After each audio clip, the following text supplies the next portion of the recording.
Et pour faire le bilan de ces 2 jours, nous recevons le secrétaire général adjoint de l'Union panafricaine de la jeunesse, représentant du Maroc, Saladine Bakor. Bonsoir à vous et merci de répondre à notre invitation.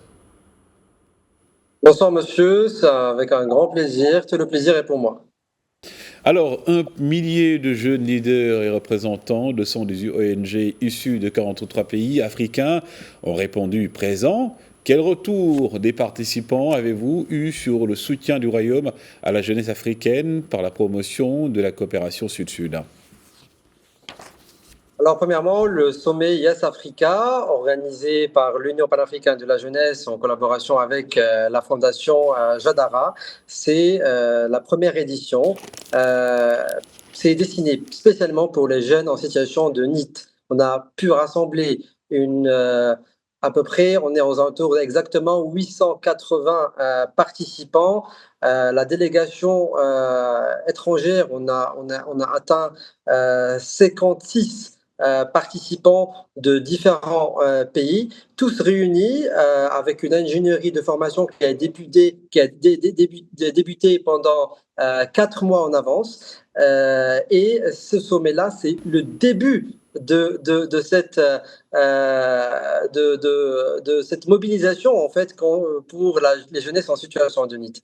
Alors le highlight ou bien ce qu'il faut retenir de ce sommet, c'est les rencontres qu'on a pu organiser entre les bailleurs de fonds et les participants pour pitcher leurs projets et bien sûr qu'ils soient accompagnés sur le terrain avec des agences qui sont présentes partout en Afrique, dans les 54 pays africains. Ce sommet visait à répondre à un défi continental urgent. Plus de 170 millions de jeunes Africains sont sans emploi, sans éducation ni formation. Quelles pistes durables ont été mises en lumière pour affronter ce défi continental? Premièrement, comme vous avez dit, 70 millions actuellement, c'est les jeunes en situation de NEET en Afrique. Alors, il faut voir la chose différemment. Il ne faut pas voir que les 70 millions qui sont actuellement en situation de NEET ils représentent une lacune ou une problématique majeure. Au contraire, il faut savoir comment les intégrer, comment ces 70 millions vont être le résultat et plutôt la solution exacte de ces jeunes qui sont délaissés, qui sont tout simplement des électrons libres. Alors, on a commencé avec le benchmarking dans tous les pays africains pour savoir quelles sont les solutions, quelles sont les organisations qui travaillent déjà sur des programmes qui fonctionnent déjà dans plusieurs pays africains. On a fait ce cadrage. On a pris ces organisations-là qui ont pu pitcher, présenter leur initiative à d'autres participants qui sont venus de d'autres pays. Premièrement, on ne veut pas juste la duplication directe en fait du projet, mais on veut qu'elles connaissent voilà l'ingénierie qui a été effectuée dans ce pays et comment on va avoir ce transfert de savoir-faire entre plusieurs pays. Parce que ce qu'on a retenu, c'est que les participants croient que chacun d'eux travaille seul pour combattre, bien pour avoir des solutions concrètes pour ces jeunes-là. Alors que durant ce sommet, 880 personnes ont réalisé qu'on est en fait tous réunis pour résoudre la même problématique. Alors pourquoi on ne va pas s'unir davantage et examiner toutes nos solutions en fait qu'on essaye en fait de faire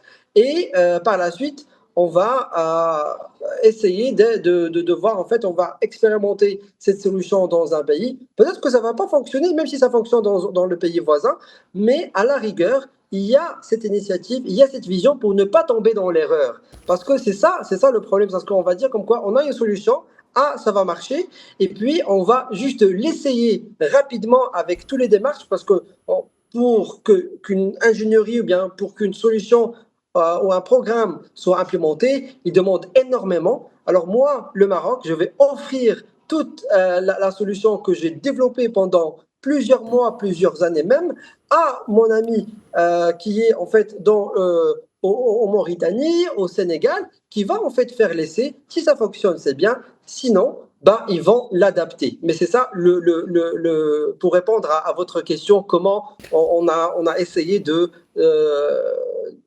en fait beaucoup plus concret dans le terrain. Et dans un message vidéo, le sous-secrétaire général aux affaires de la jeunesse au Bureau des Nations Unies pour la jeunesse, Philippe Poulier, a relevé plutôt les lacunes dans nos économies, nos systèmes éducatifs et nos structures sociales face à la quête d'emploi de la jeunesse africaine. La solution serait-elle impossible tant elle implique des pays et des institutions ? Effectivement, le message était clair de la part de Monsieur l'envoyé. C'est le plus important actuellement, à part ce volet de l'intégration et créer des initiatives pour la jeunesse africaine. Mais ce qui est important est le premier point. Certes que oui, c'est l'éducation. L'éducation, actuellement, on a un vrai souci au niveau de plusieurs pays. Je ne parle pas vraiment d'un pays spécifique, mais au niveau du continent africain, au niveau de l'insertion et le cursus scolaire au niveau des enfants et des jeunes, on doit en fait doubler d'efforts. Bien sûr que les jeunes, parfois, ils sont tentés par l'argent. C'est pour ça qu'ils vont sortir rapidement pour beaucoup plus se dévoiler dans le volet soi-disant professionnel, même sans formation.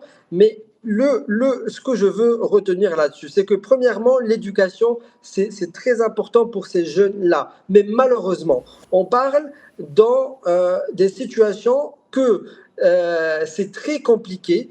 C'est pour ça que même les infrastructures, ils sont pas, c'est-à-dire disponibles pour cette jeunesse-là.